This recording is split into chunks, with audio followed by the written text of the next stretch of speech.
প্রিয় শিক্ষার্থী, সবাইকে আন্তরিক অভিনন্দন এবং শুভেচ্ছা। আজকে আমরা বই পড়া প্রবন্ধের মূল বিষয়গুলো নিয়ে আলোচনা করব। বই পড়া প্রবন্ধের কোন শব্দগুলো বা কোন বিষয়গুলো জানলে আমরা এখান থেকে প্রশ্নের উত্তর খুব সহজেই করতে পারব। বই পড়া প্রবন্ধকে আমরা মূলত দুটি অংশে ভাগ করে নিতে পারি। প্রথমত, একটা হচ্ছে যে আমরা কোন অবস্থাতে আছি এবং লেখক আমাদের কোন অবস্থাতে পরিবর্তন করতে চাচ্ছেন।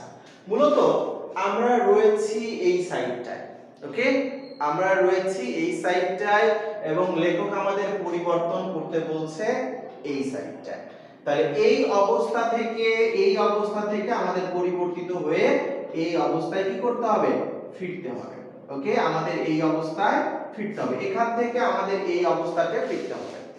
তাহলে আমরা যে অবস্থায় ফিরতে বলছেন আগে এই অবস্থা নিয়ে দেখি যে প্রাবন্ধিক এখানে কি বলছে। তো প্রথমেই যদি আমরা প্রাবন্ধিকের কথাগুলো দেখি তাহলে একটি কি ওয়ার্ড পাই, সেটা হচ্ছে কি বই পড়ার গুরুত্ব। উদ্দীপকে কখন কি থাকে আমরা বই পড়ার গুরুত্বের কথা বলবো। আপনারা লক্ষ্য করবেন উদ্দীপকে অনেক ক্ষেত্রে শুধু বইয়ের প্রশংসা থাকে। বই পড়লে এই হবে, বই আমাদের জ্ঞান দিবে, বই পড়ে আত্মার বিকাশ হবে, বই পড়ার মাধ্যমে আমরা নিজেকে জানবো, বই পড়ে জ্ঞান বৃদ্ধি হয়, সে এই বইটা তুমি পড়ো, যে বই তোমার ভালো লাগে। এরকম বই বই আর বই, শুধু বইয়ের প্রসঙ্গ থাকলে আমরা বলবো যে বই পড়ার গুরুত্বের কথা লেখক তুলে ধরেছেন বা বই পড়ার গুরুত্বের দিকটি কি সাদৃশ্যপূর্ণ। তখন বলবো যে বই পড়া প্রবন্ধে প্রাবন্ধিক বই পড়ার গুরুত্বের কথা তুলে ধরেছেন। বই আমাদের আত্মার বিকাশ ঘটে, জ্ঞানের রাজ্যে নিয়ে যায় এবং এই প্রকৃত জ্ঞান চর্চার জন্য প্রয়োজন কি আমাদের স্বেচ্ছায় বই পড়া। আমরা বাধ্য হয়ে বই পড়তে এতটাই অভ্যস্ত হয়েছি যে কেউ ইচ্ছায় বা স্বেচ্ছায় বই পড়লে তাকে নিষ্কর্মার দলে ফেলে দিই। প্রকৃতপক্ষে স্বেচ্ছায় কোনো কাজ না করলে আমাদের আত্মার জাগরণ ঘটে না। আর এই আত্মার জাগরণের জন্য কি আনন্দের জন্য আমাদের বই পড়া উচিত। তো তারপরে উদ্দীপকে এই ছিল বলে দিলাম, আমাদের এখানকার উত্তরটা হয়ে যাবে। তো দ্বিতীয়ত আমাদের যে কিওয়ার্ডটা ছিল সেটা হচ্ছে আমরা লিখতে পারি যে স্বেচ্ছায় বই পড়া, ওকে, বা স্বেচ্ছায় বই পড়ার গুরুত্ব। এইটা কখন লিখবো আমরা? উদ্দীপকে কোনো একজন ব্যক্তি, ওকে, সে নিজের ইচ্ছায় বই পড়ে, সে বই পড়ে অনেক কিছু শিখেছে, সে বই পড়ে অনেক কিছু জেনেছে, প্রচলিত বইয়ের বাইরে গিয়েও স্বপ্রণোদিত হয়ে বই পড়ে। ওকে, যে কেউ হতে পারে, সেটা কোনো শিক্ষার্থী হতে পারে, এমনি সাধারণ মানুষ হতে পারে। যদি কেউ বই পড়ে নিজের ইচ্ছায়, ব্যক্তি উল্লেখ আছে, তাহলে আমরা বলবো স্বেচ্ছায় বই পড়া বা স্বেচ্ছায় বই পড়ার গুরুত্ব। তো এখানেও স্বেচ্ছায় বই পড়া নিয়ে আমরা অনেক কথা বলতে পারবো, ঠিক আগের মতোই। তাহলে কোথায় আমরা স্বেচ্ছায় বই পড়া লিখবো? যদি কোনো ব্যক্তি উদ্দীপকে থাকে এবং নিজের ইচ্ছায় সে বই পড়ছে, অনেকে বাধা প্রয়োগ করছে তারপরেও বই পড়ছে, বই পড়ার তার আগ্রহ খুব বেশি, তাহলে সেখানে আমরা বলবো এটা কি স্বেচ্ছায় বই পড়ার দিকটি সাদৃশ্যপূর্ণ। এরপরে আমরা বললাম যে লাইব্রেরির গুরুত্ব। প্রাবন্ধিক লাইব্রেরিকে কিন্তু কি বলেছে? মনের হাসপাতাল বলেছে। তো লাইব্রেরি কিভাবে আমরা বুঝবো? যে বললো যে এক জায়গায় অনেক বই থাকে, মানুষ সেখানে গিয়ে কি করে তোমার মনের আনন্দে নিজের পছন্দ অনুযায়ী বই পড়ে, এরকম কথা যদি উদ্দীপকে থাকে তাহলে লাইব্রেরির গুরুত্ব। বা এরকম থাকলো যে দুই মলাটের মধ্যে জ্ঞানী গুণীদের কথা লিপিবদ্ধ থাকে, এটি একটা বন্যার মতো অবস্থান করে একটি গৃহে বা একটা জায়গায়। যদি কেউ এটাকে ছেড়ে দিত তাহলে যেন কি সমস্ত বাঁধ ভেঙে গিয়ে একটা প্রবল জোয়ারের তৈরি করত। এই যে যুগ যুগ ধরে জ্ঞানী গুণী মনীষীদের সেই লিখিত দুই মলাটের কথাগুলোই মানুষকে আত্মার প্রশান্তি দেয়। সেখানে স্বেচ্ছায় মানুষ নিজেকে জানতে পারে। এই যে আবার বললো নিজেকে জানতে পারে, তার মানে এখানে কি লাইব্রেরির গুরুত্বের কথাটাই বলতে হবে। স্যার আমি বুঝতে পারছি না যেটা লাইব্রেরি না স্বেচ্ছায় বই পড়া, এটা নিয়ে একটু ঝামেলা হতে পারে।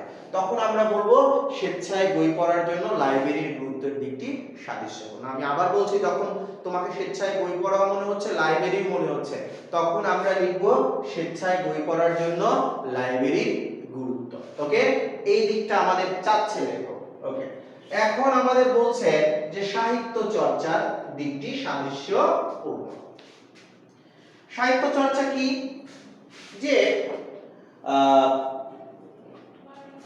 আমাদের সমাজে লেখক এখানে বলেছেন সাহিত্য চর্চার মধ্য দিয়ে কি আমরা জাত মানুষ হব, সাহিত্য চর্চার মধ্য দিয়ে কি আমরা পাপ মুক্ত হব। তার মানে মানবিক মূল্যবোধ সম্পূর্ণ যে মানুষ, এরকম কথা যদি উদ্দীপকে থাকে তাহলে সেটাকে বলবো আমরা সাহিত্য চর্চা। বিশেষ করে কেউ সমাজে শিক্ষা দীক্ষা অর্জন করেছে, সমাজের ভালো মন্দ বিচার বিশ্লেষণ করে কাজ করে, মানুষকে সাহায্য করে, মানুষের জন্য কর্মসংস্থান করে, নিজেকে নিয়ে না ভেবে কি সবসময় সে সমাজকে নিয়ে ভাবে, দেশ ও জাতির উন্নতি নিয়ে ভাবে এবং কর্মক্ষেত্রেও সেটা সে বাস্তবায়ন করে, এরকম যদি বিষয় থাকে তাহলে আমরা বলবো কি এটি সাহিত্য চর্চার দিকটি সাদৃশ্যপূর্ণ। এক কথায় তোমার সাহিত্য চর্চা হচ্ছে আমাদের মনের সুমহান পরিবর্তন, যার মধ্য দিয়ে কি মানুষ মানবিকভাবে বেড়ে উঠবে এবং কি মানবিকভাবে বেড়ে উঠবে এবং মানব সমাজের জন্য কাজ করবে। এই সাহিত্য চর্চার প্রভাব হবে কি সুদূর প্রসারী। ওকে, এর বাজার দর নেই, হঠাৎ করে যে এটা থেকে প্রচুর অর্থ আসবে বা আমার জীবন ভালোভাবে চলবে তা নয়, কিন্তু সাহিত্য চর্চার মাধ্যমে কি সমাজ দীর্ঘকাল সময় ধরে কি এটার সুফল ভোগ করবে। আচ্ছা, কিন্তু আমরা কি আমাদের এই প্রচলিত শিক্ষা ব্যবস্থায় এই সাহিত্য চর্চার সুফল উপলব্ধি করতে ব্যর্থ, কারণ এর কি নাই, নগদ বাজার দর নেই। এখন আমরা যে অবস্থায় আছি সেই অবস্থা থেকে আমরা কথা বলবো। যে প্রথমে বলছে আমাদের প্রচলিত শিক্ষা ব্যবস্থা, শিক্ষক ছাত্র। ওকে, যদি কোনো শিক্ষক কোনো ছাত্র, এই ছাত্র শিক্ষকের সম্পর্ক নিয়ে কথা বলতেছে, তাকে হ্যান্ড নোট দিচ্ছে, সে মুখস্থ কইরা কি পাস করে যাচ্ছে, সার্টিফিকেট পাচ্ছে, এই ওই জোর করে তারে বিদ্যা জ্ঞানানো হচ্ছে, তাহলে এখানে বলবো আমাদের প্রচলিত শিক্ষা ব্যবস্থার দিকটা সাদৃশ্যপূর্ণ। এখান থেকে একটা শব্দ লিখে কি একটা বাক্য লিখে কি অ্যানসার করা যায়, কিন্তু তারপরেও আমরা যতটুকু পার্থক্য করার চেষ্টা করব, যে কোনো একটা লিখলে এই সাইড থেকে হয়ে যাবে। ওকে, আচ্ছা, তাহলে আমাদের প্রচলিত শিক্ষা ব্যবস্থাটা এইভাবে বলবো যে শিক্ষকরা যদি জোর করে বিদ্যা গেলায়, মূল উদ্দেশ্য যদি সার্টিফিকেট অর্জন থাকে, শিক্ষকরা যদি এটা কাজ করে, ছাত্র শিক্ষকের যদি সম্পর্ক থাকে, তাহলে বলবো প্রচলিত শিক্ষা ব্যবস্থা। শিক্ষক ছাড়া যদি বাবা মা জোর করে বিদ্যা গেলায় এটা পড়, এর বাইরে পড়ার দরকার নাই, তোর পরীক্ষা ভালো করতে হবে, এই করতে হবে, ওই করতে হবে, আমরা বলবো কি জোর করে বিদ্যা গেলানো। এরপরে আসি আমাদের উপার্জনমুখী শিক্ষা। একজন মানুষ শিক্ষা দীক্ষা অর্জন করেছে, কিন্তু কি সমাজ তাকে দ্বারা কি কোনো সুফলই পাচ্ছে না, সে এই শিক্ষার বিনিময়ে কি শুধু অর্থ উপার্জন করতেছে, নিজের টাকা চাই, আরো চাই, আরো চাই, আরো চাই, তার উপার্জনকেই সর্বোচ্চ গুরুত্ব দিয়েছে। তাহলে এখানে বলবো আমরা কি আমাদের উপার্জনমুখী শিক্ষার দিকটি কি সাদৃশ্যপূর্ণ। ওকে, আমাদের উপার্জনমুখী শিক্ষার দিকটি সাদৃশ্যপূর্ণ। তাহলে আমরা বই পড়া প্রবন্ধটা আমাদের কাছে অনেকের কাছে অনেক কঠিন লাগে, তবে এখানকার সৃজনশীলের বিষয়গুলো একদমই সহজ। যদি আমরা পড়ার আগে এই বিষয়টা নিয়ে ভাবি তাহলে আমাদের খুব একটা বেগ পেতে হবে